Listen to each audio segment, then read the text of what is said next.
Hello guys, আসসালামু আলাইকুম। তো আজ আমি আমার সংসারের জন্য কিছু শপিং করেছি, সেটা আপনাদের মাঝে শেয়ার করব।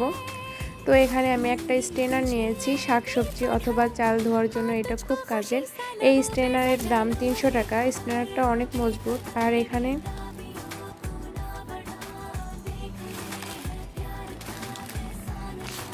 আমি একটা কড়াই নিয়েছি হানিকম্বের।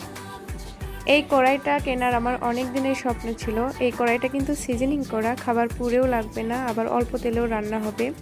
আর এই কড়াইয়ে রান্না করলে রান্না হবে স্বাস্থ্যসম্মত। আর এর হাতলটা কিন্তু অনেক মজবুত। আর কেনার আগে অবশ্যই এই লেখাগুলো দেখে কিনবেন। এখানে লেখা আছে stainless steel SUS 316 life shape Germany handicraft. মার্কেটে কিন্তু অনেক নকল পণ্য বিক্রি হচ্ছে। তো আমার মতো কোন কোন আপুরা শাড়ি, 3 পিস, গহনাগাটি, বার্থডে, সংসারের জিনিসপত্র কিনতে বেশি পছন্দ করেন, মানে নিজেকে সাজানোর চাইতে সংসার সাজাতে বেশি পছন্দ করেন,